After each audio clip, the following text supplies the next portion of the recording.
A calm paddle in a canoe or a serious workout in the rapids, Oregon's Kalmiopsis Wilderness offers outdoor lovers unsurpassed beauty. This place has great potential for quail. Look at the native grass resprouting here. A powerful partnership between agriculture and conservation. The big winner is this little bird. Part of what I'm doing is helping to toughen up America. Western Colorado is not for the faint of heart. Hunting, fishing, or hiking, Gunnison County brings out the wow in the wild. And there's fear that in North Carolina's largest watershed, levels of an industrial solvent are in dangerous territory. They're probably the highest in the entire United States. You've picked the right trail because those stories are rapidly coming your way now on This American Land.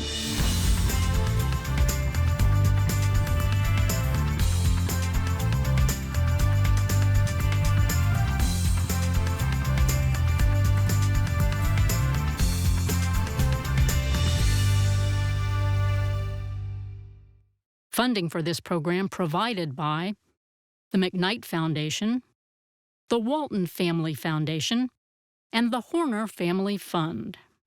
Hello and welcome to This American Land. I'm your host, Ed Arnett. We've got some great stories for you today about the conservation of America's natural resources, our landscapes, waters, wildlife, and the people that are dedicated to conservation. Today we start off in southwestern Oregon, in a little-known wilderness area called the Kalmiopsis, where wild rivers carry clean water to downstream communities, and where conservationists want to add surrounding wildlands to the wilderness to protect them from logging and mining.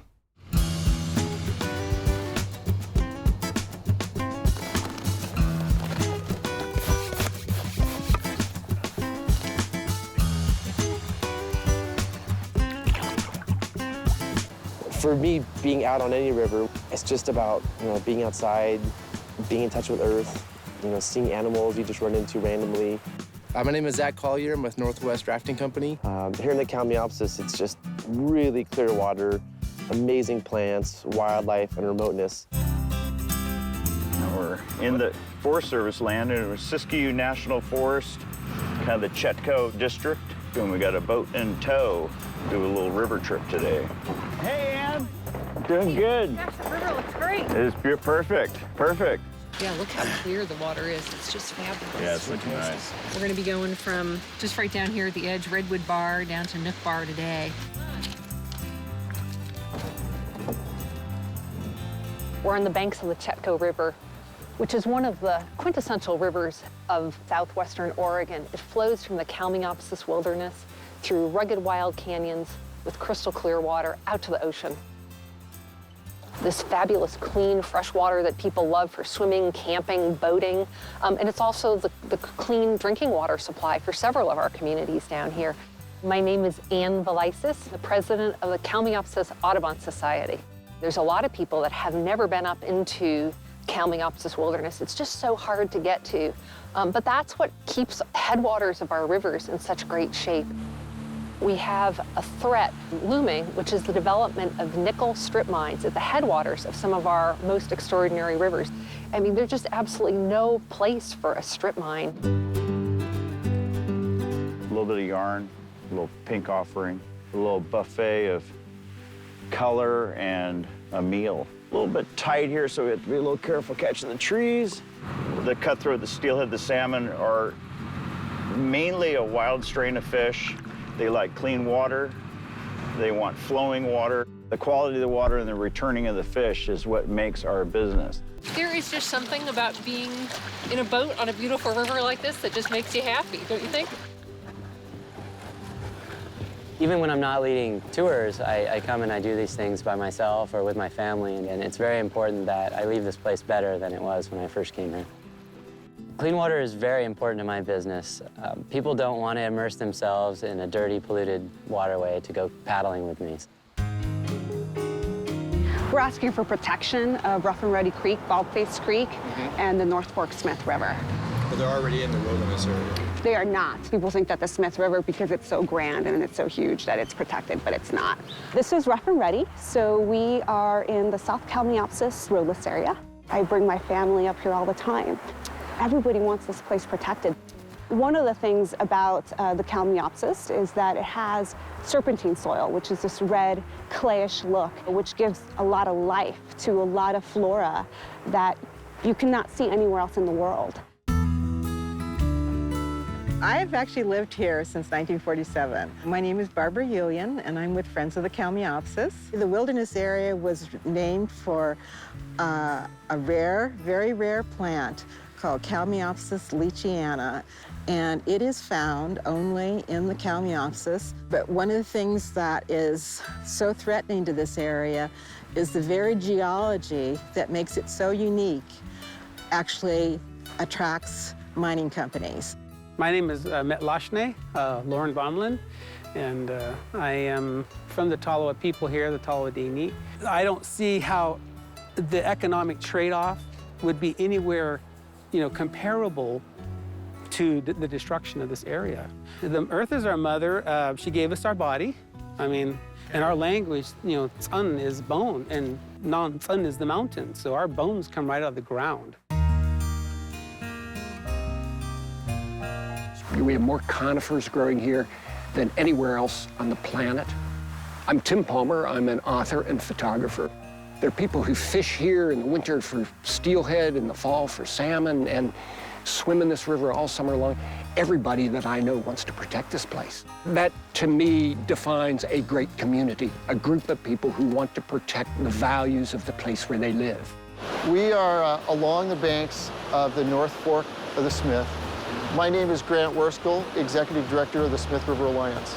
The headwaters of the North Fork is in Oregon, and there are not the protections there that we have in California.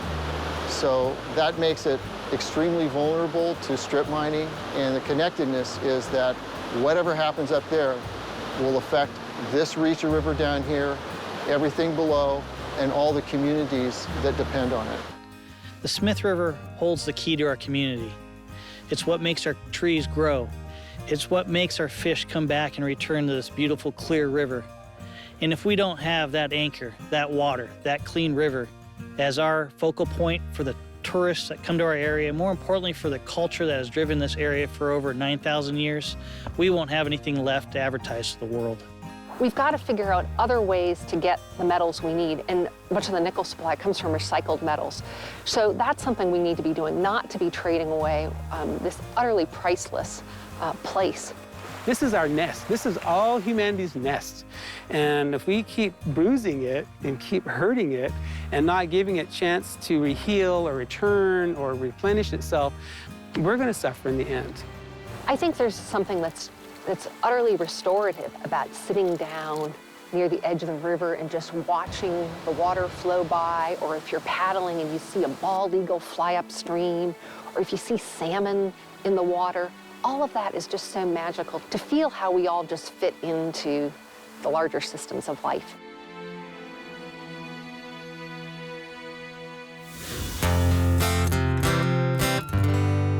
We have another story now on the nationwide campaign to restore critical habitat for the bobwhite quail, once the most popular game bird in America, but is now declining in many areas because its habitat is disappearing. Bobwhites are important because they're considered what is called an umbrella species, which means they're a good indicator of habitat conditions shared by many other species, like songbirds and pollinators. So if a habitat is good for bobwhites, then it's good for other species as well. We go now to Kansas, where conservationists are showing how changes to cropland management can make a big difference for the survival of bobwhites and other wildlife.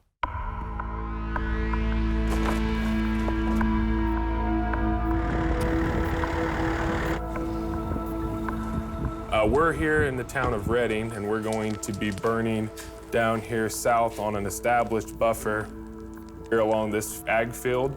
They're going to put the backfire in right along here.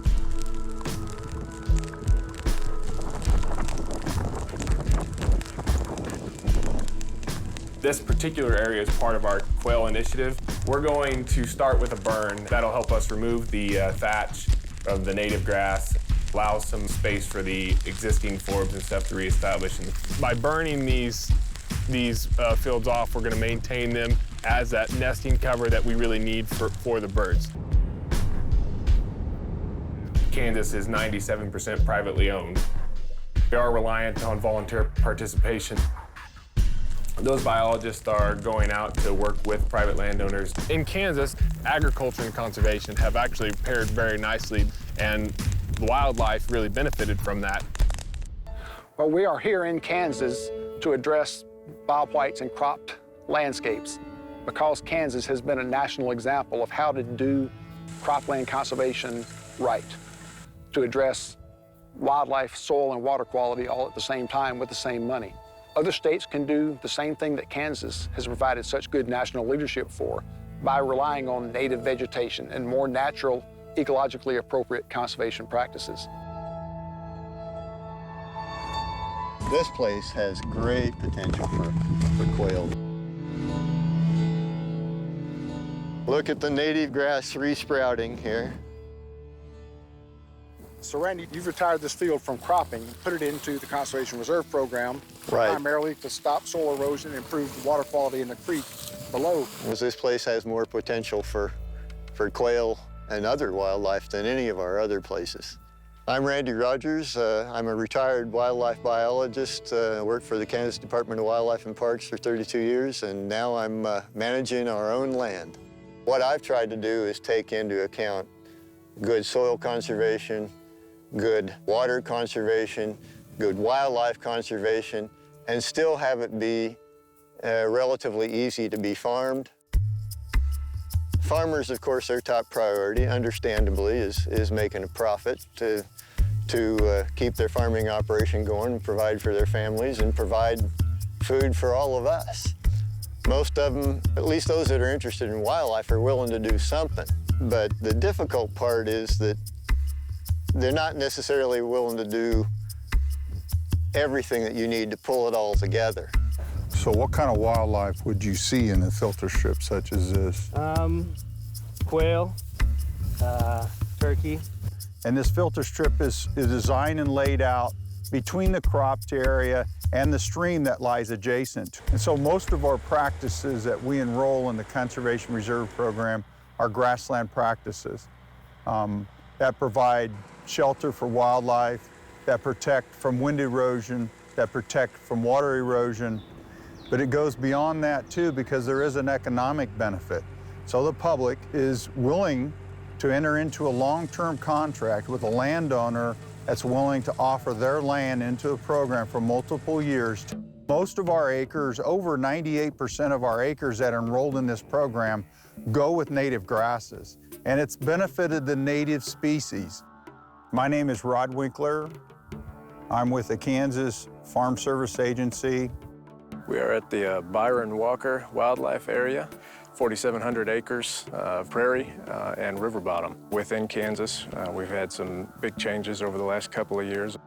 We have a new initiative now. It's the Habitat First initiative, and we're really promoting a simplified marketing to private landowners so that they know that we have these resources available to them, whether that's technical assistance, just in the form of what can you do on your property to better manage it for habitat, and species specific. If they're interested in quail, we can tailor it to that. I'm very optimistic about habitat improvements. The grass is starting to outcompete the wildflowers and forbs and weedy type plants. The disking is going to set back that grass and reduce the competition, allow those other native warm season grasses to really take hold and provide that root structure that we're really lacking in a lot of places. Along this portion, along the trees there, we're going to plant a new grass buffer. Quail are mobile, they can fly, but generally their home range is within a few miles. And so if you can provide everything that they need within a small area, you can contain a covey of quail on a relatively small area. This is a center pivot irrigation system that runs in circles around a field, irrigating, in this case, alfalfa. So when you put a round, circular, rotating pivot inside a square field, you get the unirrigated corners. A prime opportunity to create habitat. So if you look at where we're at, we've had really good success with the CRP pivot corners out in this area to provide that additional habitat. Quail right now have responded very well to the conditions that have been on the landscape. We're making headway in getting the message out. A lot of people still don't understand that this landscape has changed from whenever we had lots of birds. There's a lot of other benefits beyond just the quail. A lot of times we're targeting quail. We have a lot of other species that are benefiting from these same management practices. I guess wildlife people have to be hopeful. That's what keeps us all going. We're all hopeful that we can make a difference on our own little places or on a few places where we're working with landowners that are concerned.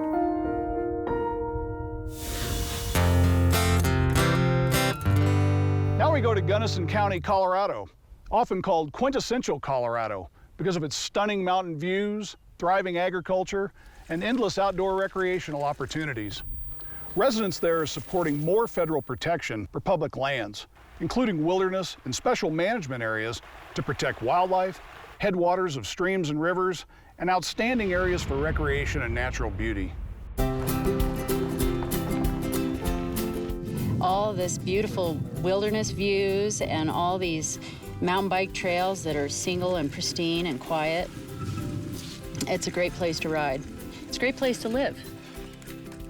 There's a deep connection for a lot of people to wild places, hiking, biking, fishing, skiing, and people gain so much from that. And the water stays cleaner if this is protected. The air is clean here. It's just good for all of our souls. I just get to go out and ride all the trails and take notes and do a lot of mapping, and then I get to put it all together, and other people get to explore those places. The first version of this was my first book. My name is Holly Anala. I live here in Crested Butte, Colorado, and write mountain bike guidebooks.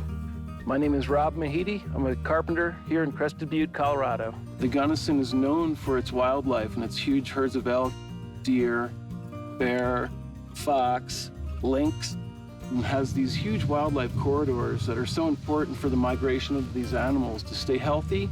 Our mountain biking club is on the forefront of helping with public lands conservation efforts. Let's go out and roll.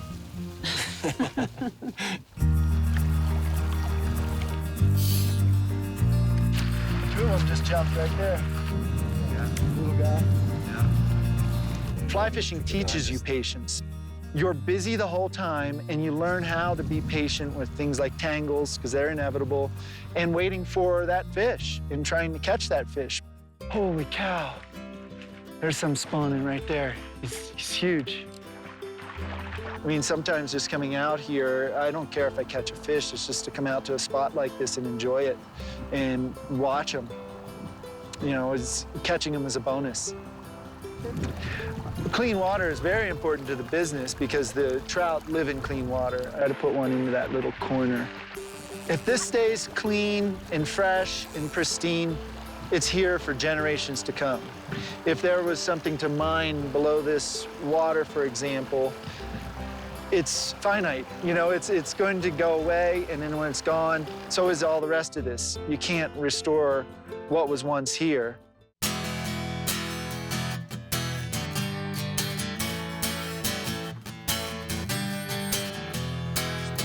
Yeah, well, we have some hunters in a camp up there, right underneath the mountain, and we have to go in. They got a bull a couple of days ago, so we got to go in there and pack the bull out of the deep woods, bull elk, yeah, and then load up all their stuff and bring him down. So we'll be all day doing that. Part of what I'm doing is helping to toughen up America. So like these guys that are up here right now, you know, they have office jobs and, you know, have pretty comfortable lives. And they come out here and, you know, have a great time, enjoy being out here in the wilderness and the nature. My name is Tony Prendergast. I run Land's End Outfitters at Smith Fork Range. My grandfathers were both outdoorsmen, and they were pioneers, basically. My great-granddad came to Colorado in the 1860s, and I often think about the kind of challenges they faced and the lifestyles they had. And it was, they had rich lives, you know, hard, but rich. And I really hope that my grandkids and great-grandkids and on into the future can have a taste, at least, of a lifestyle that's very real and dramatic and beautiful and has a hard edge to it, but keeps you feeling alive. Things change, and so that's why I think it's important where there is, really pristine areas to put in the protections that'll keep those set for the future generations.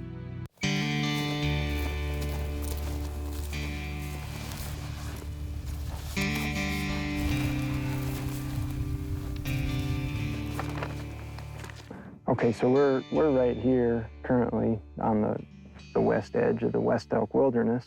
All this down here, south of the wilderness, is really critical.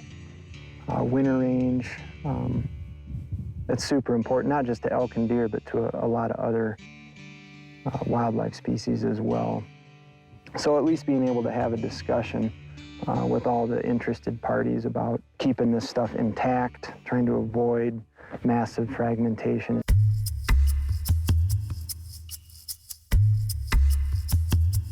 Everybody from politicians to professors to artists and creatives, everyone moves here because of this beautiful dichotomy that we have, this passionately connected community, but then also our opportunities for solitude within nature and public lands.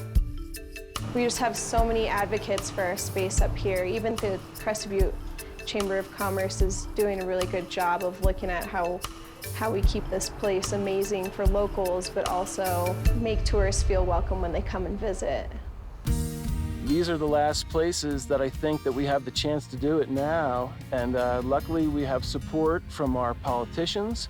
They want to see us come together first. They want to see us collaborate locally. It just helps us stay humble, I guess. It helps us know that we're not the only thing that matters out here, and that nature can just go on even with or without us. 'Cause it'll go on long beyond us, I'm sure.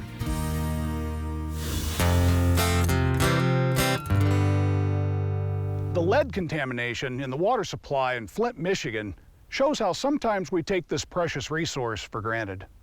Detective work by scientists at North Carolina State University has revealed another dangerous chemical making its way into thousands of homes. In our Science Nation report, Miles O'Brien shows us how researchers are working to clean things up. It was an email from a colleague that tipped off environmental engineer Detlef Knappe to possible trouble brewing in the Cape Fear River Basin, the largest watershed in North Carolina. A newly detected chemical called 1,4-dioxane was turning up in rivers and streams that provide drinking water to many communities across the state. Did we put sample location on here? After collecting and analyzing samples at various locations, including here at the Haw River, his fears were confirmed. So the concern is that the 1,4-dioxane levels in this particular watershed are very high. In fact, they're probably the highest in the entire United States. With support from a National Science Foundation Rapid Response Grant, Knappe and his team at North Carolina State University want to get to the bottom of how the chemical is getting into the watershed, how it is affecting the drinking water.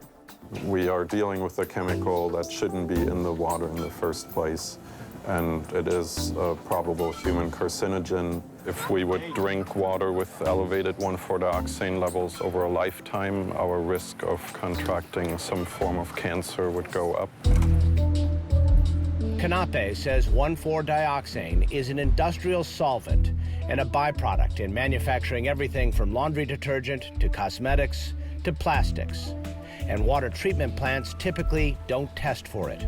Our current technologies, the ones that are typically found in wastewater and drinking water plants, are not able to remove or transform 1,4-dioxane. Knappe's team wants to work with industry to develop methods to treat the problem at the source before the chemical ever reaches rivers and streams. The whole equation is very tricky. On one hand, manufacturing activities create jobs. Manufacturing activities lead to pollution. Ideally, we would avoid this pollution at the source. If that doesn't happen, then in the end, as a society, we all have to pay for it. They're also investigating the effectiveness of low-cost carbon filters people might use in their homes. That is one of the goals of our work, is to find out whether home filtration devices will actually remove 1,4-dioxane from the water, and we want to see how long they will last. I think we're good. Canape is also working with managers at water treatment plants and state policymakers to improve testing and treatment standards in North Carolina for 1,4-dioxane. Perhaps soon, the water here in the Cape Fear watershed will be as clean as it looks. Miles O'Brien reporting. Now here's a story from our next show. Coming up next time on This American Land.